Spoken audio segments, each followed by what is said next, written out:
테슬라 이사회, 머스크는 대체 불가. 테슬라 이사회가 일론 머스크 최고 경영자는 대체 불가라는 결론을 내린 것이 그에 대한 막대한 스톡 옵션 배경이었던 것으로 확인됐다. 머스크가 2018년 테슬라 이사회에서 승인을 받은 현재 시가로 약 480억 달러에 이르는 막대한 보수가 그를 놓칠 것을 두려워한 이사회의 어쩔 수 없는 선택이었음이 재판 과정에서 드러나고 있다. 월스트리트 저널은 델라웨어 기업 법원에서 현재 진행 중인 머스크의 막대한 보수를 둘러싼 민사소송에서 증언에 나선 전 현직 테슬라 이사들이 머스크를 대체 불가능한 인물로 묘사했다고 전했다. 테슬라의 제임스 머독 이사는 증언에서 머스크가 최근 누군가를 테슬라 CEO 후임으로 낙점한 바 있다고 증언하기도 했다.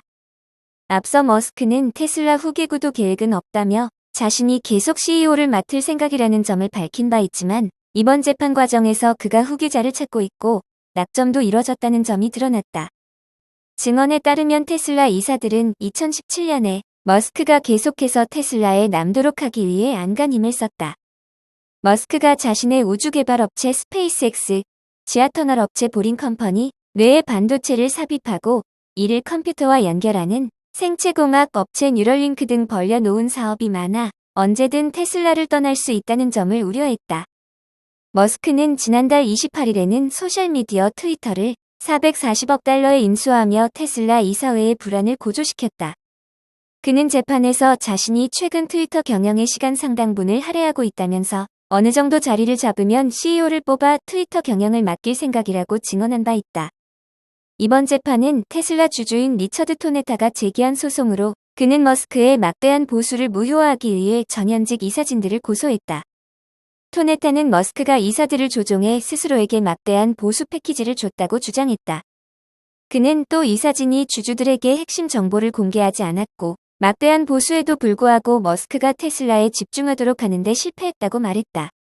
머스크는 테슬라에서 급여를 받지 않는다. 그렇다고 무보수는 아니다.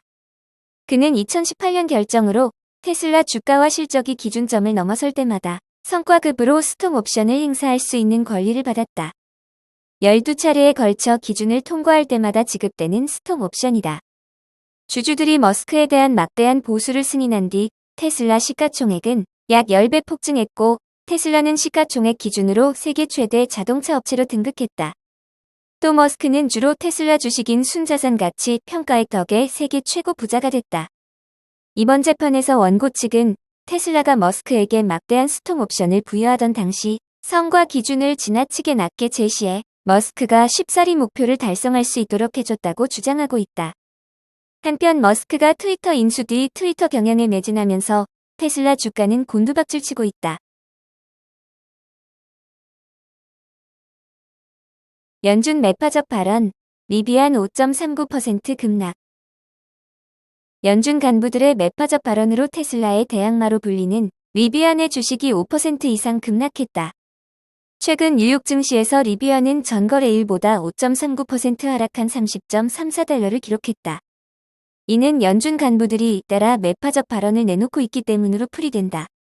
전기차 업종은 전체적인 전망은 좋지만 테슬라를 제외한 대부분 업체가 차익 경영에 의존하고 있다. 이 같은 상황에서 금리가 더 오르면 경영이 더욱 어려워질 수 있다.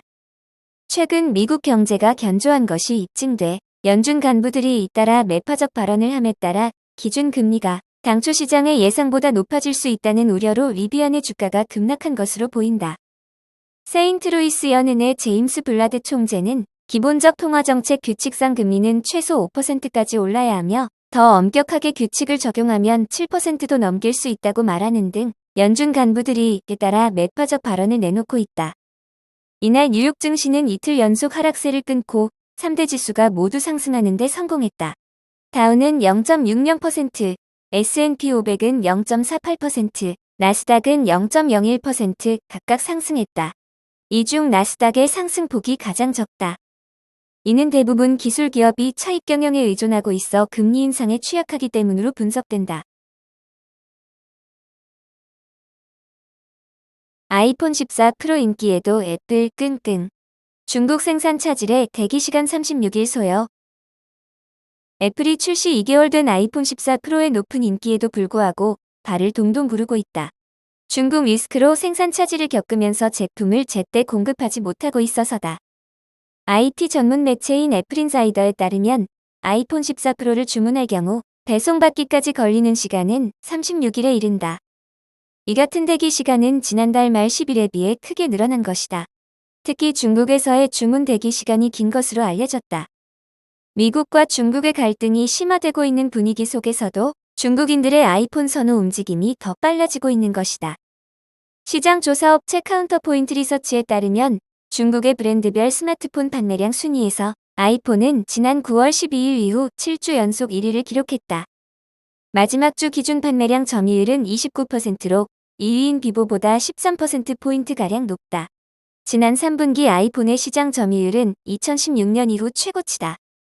데이비드 보그트 UBS 투자은행 애널리스트는 이번 조사를 위해 전 세계 30개국에서 아이폰을 주문한 뒤 받는 데까지 걸리는 시간을 조사했다며 4분기 아이폰 출하량은 이달 초 전망치였던 8,600만 개에 비해 소폭 줄어든 8,300만 개에 이를 것이라고 전망했다.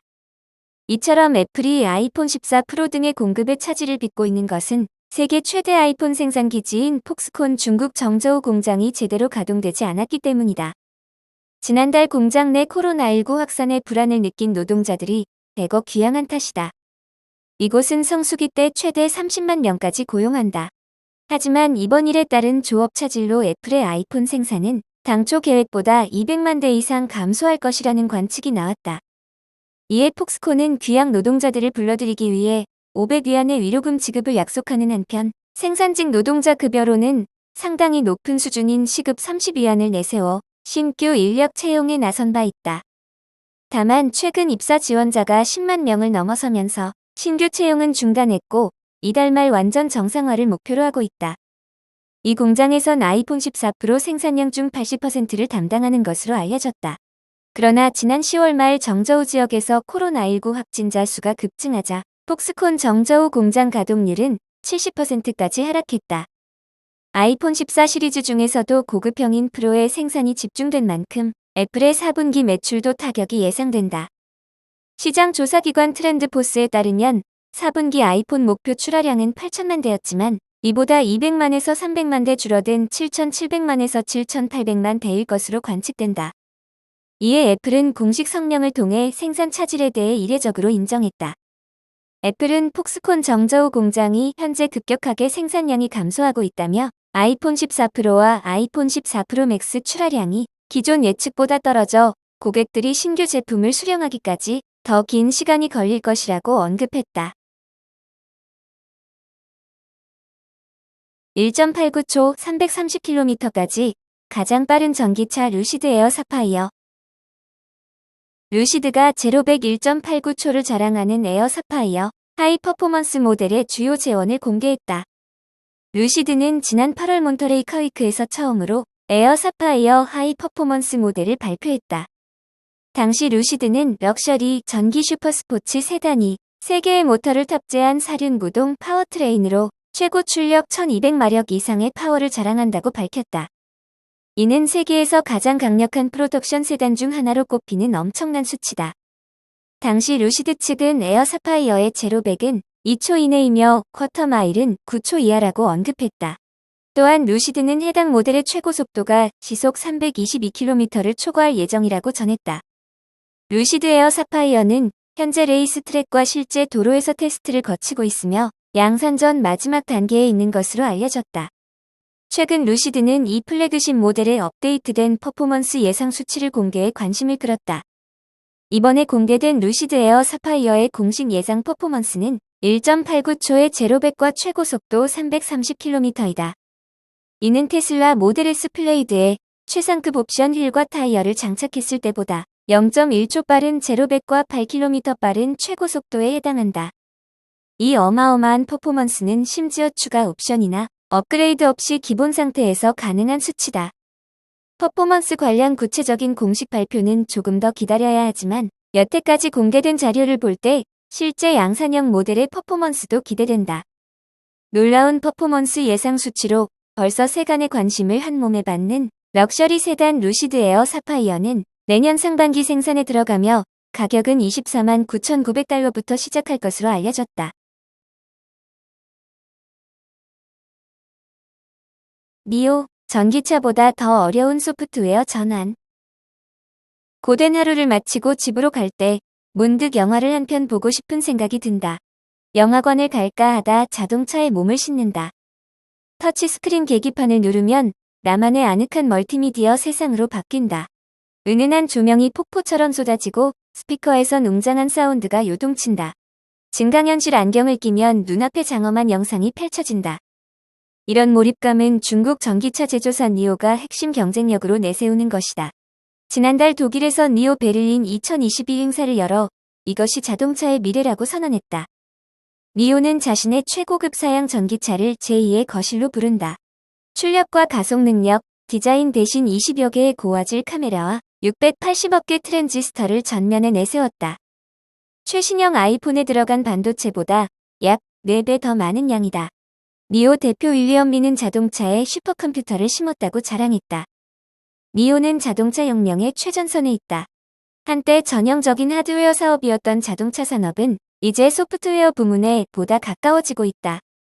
공장 출고 이후엔 변경할 수 없는 기능과 사양은 역동적인 디지털 플랫폼 위에선 언제든 바뀔 수 있다. 무선 통신으로 업데이트할 수 있는 애플리케이션 덕분이다. 미래 자동차는 플랫폼이 제공하는 서비스로 승패가 난다. 안전지원과 인포테인먼트, 인공지능이 구현하는 각종 기능이 바로 그것이다. 니오의 자동차는 노미로 불리는 AI 지원 시스템을 갖췄다. 영국 이코노미스트 최신호는 다른 모든 혁명과 마찬가지로 자동차 혁명에서도 승자와 패자가 나온다며 니오나 테슬라는 크게 앞서 있다. 반면 기계공학 문화에 깊이 물든 전통의 자동차 제조사들은 희생양이 될 가능성이 크다고 전했다. 폭스바겐 CEO 헤르베르트 디스는 최근 일자리를 잃었다. 소프트웨어로의 전환을 망치면서다. 다른 기업들 역시 소프트웨어로의 전환은 전기차로의 전환보다 더 어려운 실정이다. 프랑스 자동차 제조사 르노의 CEO 루카 데 메오는 이 상황을 스마트폰이 이동통신업계에 가한 격변에 비유했다. 소프트웨어로의 전환은 3주 달러 글로벌 자동차 시장의 운명을 결정할 것이다. 자동차는 수십 년 동안 소프트웨어를 직접 했다. 그러나 대부분의 프로그램은 자동차 부품에 개별적으로 삽입됐다. 점화와 제동, 조향 등과 같은 기능에서 전자식 제어를 구동하는 부품들이다. 보통 협력업체가 이를 개발해 자동차 조립 시 삽입했다. 컨설팅 기업 아서리틀의 클라우스 슈미치는 자동차 제조사들은 대개 통합자였다고 말했다. 독일 싱크탱크 이스프 뮌헨의 대표 안드레아스 보에스는 최근 수년 동안 개별 삽입은 자체적인 복잡성 때문에 무너지기 시작했다. 수많은 소프트웨어가 들어가면서 모든 부품을 하나로 아우르는 게 어려워졌다고 말했다. 폭스바겐은 2020년 6월 소프트웨어 문제로 새로운 전기차 ID.3 출시를 여러 달 미뤄야 했다. 소프트웨어 엔지니어들이 그 같은 문제를 푸는 방법은 플랫폼을 만드는 것이다. 자동차의 운영체제로 구동되는 중앙 컴퓨터를 장착하는 것이다. 추가 기능을 제공하는 부품들은 응용 프로그램 인터페이스와 컴퓨팅 클라우드 등 표준화된 디지털로 연결된다. 이런 기술적 전환은 기존 자동차 제조사들에겐 충격이었다. 현재 전통의 자동차 제조사들은 수천 명의 프로그래머를 고용하고 있다고 자랑한다. 하지만 그것으로 충분치 않다는 지적이다. 애플과 테슬라에서 일했고 현재 포드에서 소프트웨어를 관장하는 더그 필드는 많은 프로그래머들이 여전히 소프트웨어를 부품에 삽입하는 과거 세계관에 머물러 있다. 플랫폼과 클라우드 컴퓨팅의 관점에서 보지 않는다며 양보다 질이 중요하다. 최고의 프로그래머들의 실력은 평균보다 20%가 아니라 1000% 높다고 말했다.